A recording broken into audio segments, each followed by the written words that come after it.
Shark fin soup. Shark fin soup has been served at Chinese banquets for over 500 years as the ultimate status symbol. The fin itself has almost no flavor. The taste comes entirely from the rich chicken or pork broth it is cooked in. Guests at a Chinese wedding who receive shark fin soup are being told something specific about how much the host values their presence. A bowl can cost several $100s. Environmental campaigns against shark finning have reduced consumption significantly in mainland China and banned it entirely in over a dozen countries. A soup that tastes like the broth surrounding it costs hundreds of dollars and is eaten for the status rather than the flavor. The shark provides texture. The host provides the statement. Duck tongues. Duck tongues are approximately 4 centimeters long, contain a single thin bone running through the center, and require the diner to pull the meat off with their teeth in a single clean motion. Chinese cuisine has been preparing them for centuries in Sichuan braised preparations and Cantonese dim sum formats. Each duck provides exactly 1 tongue. A portion of duck tongues requires a significant number of ducks. The labor involved in preparing them, removing the small bones, blanching, marinating, and cooking, is reflected in the price at restaurants that do them correctly. A cut that requires skill to eat and skill to prepare in equal measure remains one of the most ordered dim sum items at serious Cantonese restaurants. Wagyu beef tongue. Standard beef tongue requires 3 to 4 hours of simmering before the outer membrane peels away to reveal tender meat. Wagyu beef tongue contains intramuscular fat distributed through the muscle at concentrations that standard cattle cannot match. The result, when properly prepared, is a texture that dissolves rather than chews. Japanese yakiniku restaurants slice Wagyu tongue paper thin and grill it for seconds over high heat. Korean BBQ serves it similarly. The combination of the hardest working muscle in the animal with the highest fat content beef available produces something that neither category achieves independently. A cut that Western butchers hide produces results that Japanese restaurants charge accordingly for. Bone marrow. Bone marrow was peasant food for most of Western history because it required cracking bones that butchers discarded after selling the meat. The marrow itself, a rich fatty substance that produces blood cells in living animals, roasts into a gelatinous butter-like consistency with a flavor more intense than any muscle cut. British chef Fergus Henderson put roasted bone marrow on the menu at St. John Restaurant in London in 1994, and food writers declared it a revelation. Within a decade, it had migrated from butcher scraps to upscale restaurant menus globally. Bone marrow now costs more per gram than the steaks served alongside it. Veal Sweetbreads. Sweetbreads are not sweet and not bread. They are the thymus gland or pancreas of a young animal, most commonly veal. The name is believed to derive from Old English, where sweet meant delicious and bread referred to meat.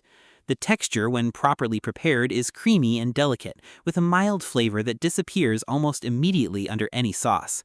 Auguste Escoffier included sweetbreads in dozens of preparations in his 1903 cookbook as a benchmark of classical French technique. Modern chefs who put sweetbreads on the menu are making a statement about their classical training. Customers who order them are making a statement about their trust in the kitchen. Both statements are understood without being spoken. Foie gras. Foie gras is the fattened liver of a duck or goose produced by force-feeding the bird through a tube for the final weeks of its life. The process is called gavage. It has been practiced since ancient Egypt, where carvings showing forced feeding of geese date back over 4,000 years. France considers foie gras a protected cultural and gastronomical heritage. California banned it in 2012, reinstated it, banned it again, and reinstated it again. The legal history of foie gras in California involves more court cases than most criminal trials. A 4,000-year-old Egyptian technique is simultaneously a French national treasure and a California legal crisis. Pâté and croûte.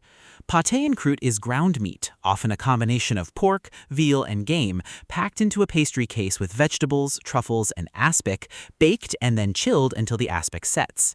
When sliced, the cross-section reveals an architectural interior of precisely arranged ingredients suspended in clear jelly inside a golden pastry shell.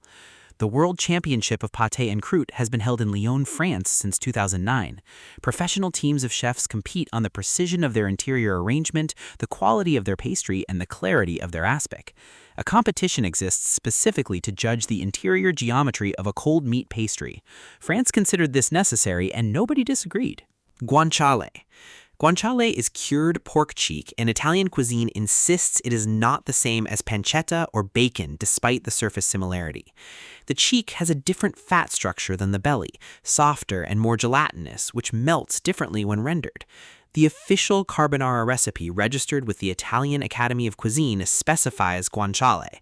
Restaurants that substitute pancetta are making a different dish and calling it by the wrong name. The fat from guanciale emulsifies with egg yolk and pasta water to create the sauce that defines carbonara. No other cut produces the same result. The most famous pasta in the world is entirely dependent on the right pig's cheek. Everything else is approximation. Cod cheeks. The cheeks of a cod are small rounds of muscle cut from the face of the fish, considered by fishermen who eat them to be the best part of the animal. They are harvested during processing and are too small and too numerous to sell through standard retail channels. Most cod cheeks are consumed by fishing industry workers or sold to specialist fishmongers. The texture is firmer than standard cod fillet, but more delicate than any other part of the fish. In the UK, cod cheeks occasionally appear at fish and chip shops in coastal towns where the processing happens locally. A cut that most people never encounter because the supply chain is not designed for it remains a secret known primarily to people who work near fish. Southern chitterlings. Chitterlings, colloquially shortened to chitlins, are the small intestines of a pig, requiring an intense multi-hour cleaning process of picking and scrubbing that families pass down. American soul food has perfected them for centuries in slow-simmered vinegar preparations. Each pig provides a limited yield, meaning a single holiday platter requires significant livestock. The grueling labor involved in cleaning and stewing them is reflected in the price today. Originally a survival food of enslaved people, they are now a prized cultural delicacy. Spicy chicken feet.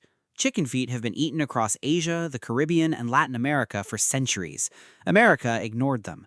Then, Korean fried chicken culture arrived in U.S. cities in the 2010s. Spicy chicken feet appeared on menus from Los Angeles to New York. Food media declared them a trend. The rest of the world had been eating them for 1,000 years. No trend required, no food media necessary. Americans discovered chicken feet in 2015 and acted like they invented them. They did not. They were just the last ones to show up. Blood sausage. Blood sausage exists in every culture that raises animals for meat. Britain has black pudding, Spain has morcilla, France has boudin noir, Germany has blutwurst, the Philippines has dinuguan. Every culture independently discovered that cooking blood with fat and grain inside a casing produced something edible, filling, and flavorful. Blood is rich in iron and protein. The iron content is what gives blood sausage its distinctive metallic edge that first-time eaters either embrace immediately or do not. Black pudding became a contestant on the Great British Bake Off as a pastry filling in 2016, and the resulting controversy generated more viewer responses than any other episode that season. Pig ears. Pig ears are almost entirely cartilage with a thin layer of skin on each side and virtually no meat. They become edible through hours of simmering until the cartilage softens into a gelatinous texture that is unlike any other food experience. Filipino sisig, one of the Philippines' most popular dishes, uses chopped pig ears as a primary ingredient mixed with pork belly, chicken liver, and calamansi juice, served sizzling on a cast iron plate. The texture that makes pig ears challenging to Western palates, soft yet slightly resistant, is precisely the quality that Filipino cuisine prizes. A cut with no muscle became the centerpiece of a national dish. Rocky Mountain oysters. Rocky Mountain oysters are bull testicles, served fried at rodeos, county fairs, and western bars across the American mountain states. The name is a deliberate misdirection. No seafood is involved. The dish is eaten at festivals dedicated specifically to it in Montana, Colorado, and Idaho, where testicle festivals, sometimes called Testy Festi, attract thousands of attendees annually. The texture after frying is similar to chicken, mild in flavor and significantly less confrontational than the description suggests to first-time eaters. A ranching byproduct from the castration of young bulls became a regional delicacy with its own festival circuit. The name exists because Rocky Mountain testicles was considered less marketable. Chicken gizzards. The gizzard is the muscular second stomach that birds use to grind food because they have no teeth. It works constantly, contracting hundreds of times gaily against small stones the bird swallows intentionally. The result is a muscle so dense it requires long, slow cooking to become tender. Fried chicken gizzards are a staple of Southern American cooking, sold at gas stations and soul food restaurants across the Deep South at prices that make them one of the best value proteins available. A muscle that exists because chickens cannot chew became one of the most beloved comfort foods in American Southern cuisine. Beef liver. Beef liver was the most consumed cut of beef in America until the 1970s, when the low-fat diet movement declared organ meats unhealthy, and supermarkets responded by reducing shelf space. The liver of a single cow contains more vitamin B12 than any other food source on Earth, more iron than spinach, more protein per gram than steak. Nutritionists who study nutrient density consistently rank beef liver as the most complete food available from a single source. A generation of Americans stopped eating the most nutritious cut of the animal because a diet trend told them to. The cut is still there. The trend is largely discredited. Oxtail. Oxtail is the tail of a cow, now almost exclusively from beef cattle rather than actual oxen. It is composed of vertebrae surrounded by thick connective tissue and a small amount of meat that releases intense gelatin when cooked for hours. Oxtail stew appears in Jamaican cuisine, Korean cuisine, Italian cuisine, and across the African continent simultaneously, because every culture that raised cattle independently discovered that the tail, simmered long enough, produced a richer broth than any other cut. Oxtail prices were negligible 50 years ago because it was considered a throwaway cut. Demand from global diaspora communities and restaurant culture has made it one of the more expensive cuts at specialist butchers. Pig trotters. Pig trotters are the feet, composed almost entirely of skin, cartilage, tendons, and bone with almost no actual meat. They contain more gelatin than any other cut of the animal. Simmered for hours, they produce a collagen-rich broth that sets solid when cooled. Chinese braised pig trotters, German Eisbein, and the French fromage de tête all use trotters as their central ingredient. Fergus Henderson at St. John Restaurant in London serves pig trotters stuffed with chicken and pistachio as one of his signature dishes.